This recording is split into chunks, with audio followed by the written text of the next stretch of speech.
नमस्कार, मैं रचना शर्मा चढ़दी कला डैम टीवी देख रहे सभी दर्शकों का स्वागत करती हूं। आप देख रहे हैं हरियाणा के समाचार। समाचारों की शुरुआत से पहले एक नजर आज के मुख्य सुर्खियों पर।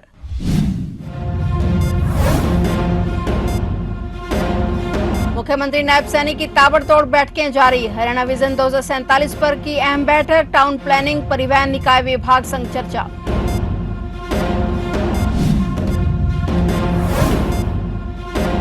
राम रहीम को फिर मिली 30 दिन की फरलो। 16वीं बार जेल से बाहर आया राम रहीम। 2 गाड़ियां लेकर सुनारिया जेल पहुंची हनीप्रीत।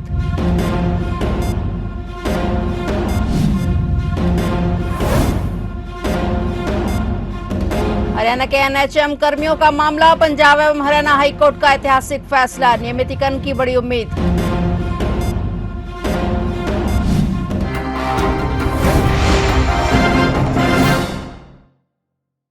और अब समाचार विस्तार से।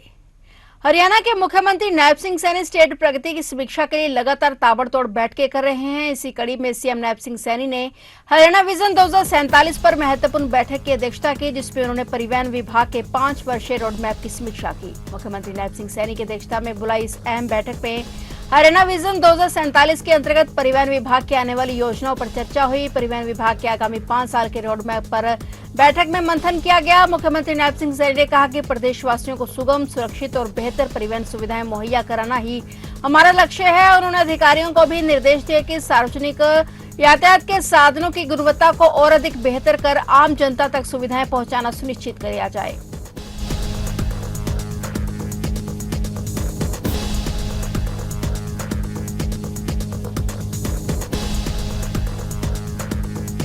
रोहतक की सुनारिया जेल में सजा काट रहा बाबा राम रहीम एक बार फिर से जेल से बाहर आ गया है। राम रहीम को 30 दिन की फरलो मिली है। डेरा मुखी 16वीं बार जेल से बाहर आया है। हनीप्रीत 2 गाड़ियां लेकर सुनारिया जेल पहुंची थी। सुबह 6:32 पर डेरा मुखी राम रहीम सिरसा डेरे के लिए रवाना हो गया था। साथ में पुलिस की गाड़ियां भी गई थी और इसमें पहले जनवरी में 40 दिन की फरलो मिली थी। सिरसा डेरे में ही राम रहीम फरलो की अवधि बिताएगा। पंचकुला स्थित सीबीआई की विशेष अदालत ने 2017 में साध्वी यौन उत्पीड़न केस में राम रहीम को दोषी माना था और तब से वह सुनहरे जेल में बंद है। सूत्रों के मुताबिक जेल प्रशासन ने राम रहीम को पैरोल देते समय कई सख्त शर्तें लागू की हैं। सिरसा आश्रम में रहने के दौरान उसकी गतिविधियों पर सुरक्षा एजेंसियों की कड़ी नजर रहेगी। कानून व्यवस्था बनाए रखने के लिए सिरसा और डेरा सच्चा सौदा मुख्यालय के आसपास सुरक्षा के पुख्ता इंतजाम किए गए हैं और अतिरिक्त पुलिस बल तैनात कर दिया गया है। 30 दिनों की यह अवधि पूरी होने के बाद गुरमीत राम रहीम को वापस रोहतक की सुनारिया जेल में सरेंडर करना होगा।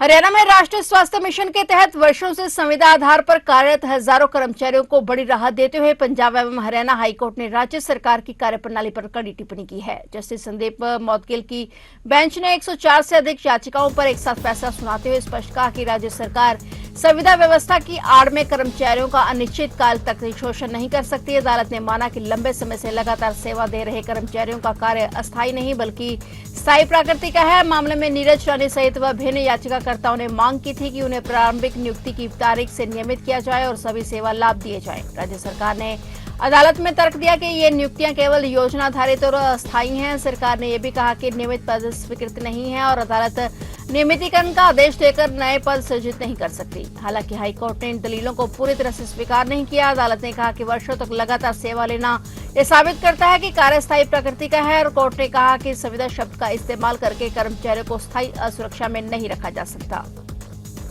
हरियाणा सरकार ने ईद उल जुहा बकरीद के अवसर पर घोषित राजपत्रित अवकाश की तिथि में संशोधन किया है और नई अधिसूचना के अनुसार अब गुरुवार को राज्य भर में सरकारी अवकाश रहेगा। मुख्य सचिव अनुराग रस्तोगी द्वारा जारी आदेश के मुताबिक हरियाणा सरकार के अधीन सभी सरकारी विभागों, बोर्ड निगमों, शैक्षणिक संस्थानों और अन्य सरकारी प्रतिष्ठानों में 28 मई को अवकाश रहेगा। इससे पहले बकरीद की छुट्टी 27 मई 2026 के लिए घोषित की गई थी, लेकिन त्योहार की तिथि को ध्यान में रखते हुए सरकार ने इसमें बदलाव किया है। सरकार ने यह भी स्पष्ट कहा है कि 28 मई का अवकाश प्रक्रिया में लिखित अधिनियम 1881 की धारा 25 के तहत भी लागू होगा, जिससे संबंधित संस्थानों में भी छुट्टी रहेगी।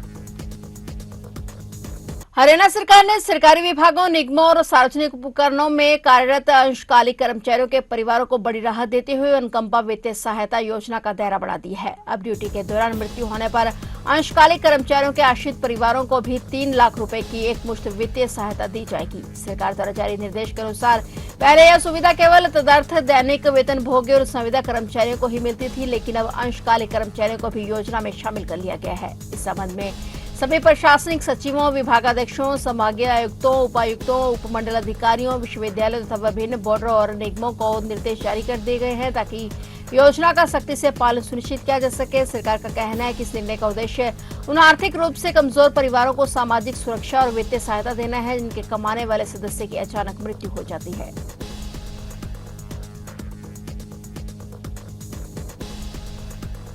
दिल्ली पुलिस की क्राइम ब्रांच ने कुख्यात हाशिम बाबा गैंग के एक शूटर को हरियाणा के करनाल से गिरफ्तार कर लिया है। आरोपी की पहचान रुहेल उर्फ साहिल के रूप में हुई है, जो जनवरी में उत्तर पूर्वी दिल्ली के वेलकम इलाके में हुए चर्चित मर्डर केस में फरार चल रहा था। पुलिस लंबे समय से उसकी तलाश कर रही थी। क्राइम ब्रांच की एनडीआर टीम ने तकनीकी और मैनुअल सर्विलांस के जरिए आरोपी की लोकेशन ट्रेस की और इसके बाद करनाल में छापेमारी कर उसे दबोच लिया गया। पुलिस अधिकारियों के मुताबिक आरोपी लगातार ठिकाने बदल रहा था ताकि गिरफ्तारी से बच सके। पुलिस के अनुसार 23 जनवरी को वेलकम थाना क्षेत्र के एक कैफे में फैजान उर्फ फज्जी की गोली मारकर हत्या कर दी गई थी। इस सनसनीखेज वारदात को रुहेल ने अपने साथियों मोइन कुरैशी और सुहेल के साथ मिलकर अंजाम दिया था। घटना के बाद इलाके में दहशत फैल गई थी।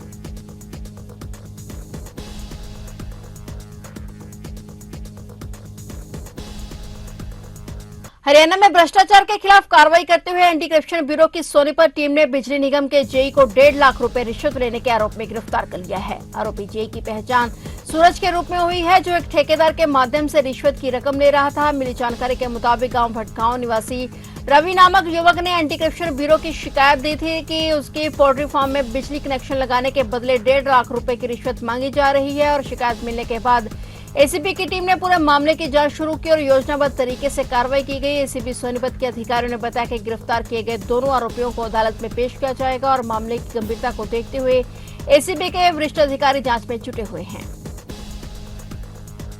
हरियाणा की बेटी मनीषा कौशिक ने भारतीय अंतरिक्ष अनुसंधान संगठन इसरो में रिसर्च ऑफिसर बनकर बड़ा मुकाम हासिल किया है। खास बात यह है कि उन्होंने बिना किसी बड़ी ऑफलाइन कोचिंग के ये सफलता हासिल की है। मनीषा की इस उपलब्धि से उनके ननिहाल कसुहन गांव में खुशी का माहौल है। ग्रामीणों का कहना है कि गांव की बेटी ने पूरे इलाके का नाम रोशन कर दिया है। कसुहन गांव के भांजे और सफीदों के गंगोली गांव की रहने वाली मनीषा कौशिक का चयन भारतीय अंतरिक्ष अनुसंधान संगठन में रिसर्च ऑफिसर के पद पर हुआ है। बताया जा रहा है कि हरियाणा से इस पद पर चयनित होने वाली वो इकलौती उम्मीदवार हैं। जैसे ही चयन की खबर गांव पहुंची, परिवार और ग्रामीणों में खुशी की लहर दौड़ गई। मनीषा ने महर्षि दयानंद यूनिवर्सिटी से एमएससी की पढ़ाई की है। उन्होंने जीआरएफ परीक्षा में ऑल इंडिया स्तर पर 14वीं रैंक हासिल की थी। उन्होंने बिना किसी बड़ी कोचिंग के लगातार तैयारी जारी रखी और कई परीक्षाएं पास की हैं।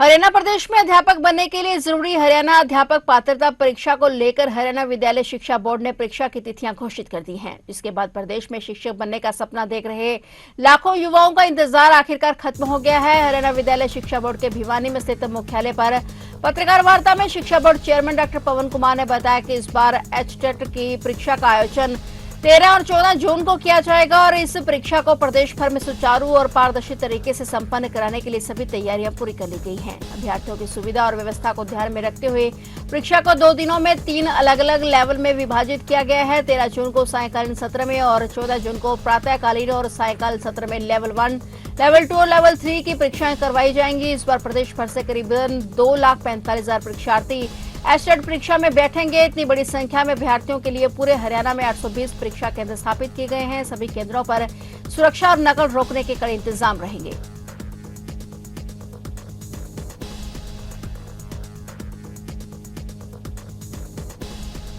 तो आप देख रहे थे हरियाणा के समाचार और नए समाचारों के साथ फिर से हाजिर होंगे। तब तक के लिए देखते रहिए चढ़ती कला टाइम टीवी और हमेशा दीजिए इजाजत। धन्यवाद।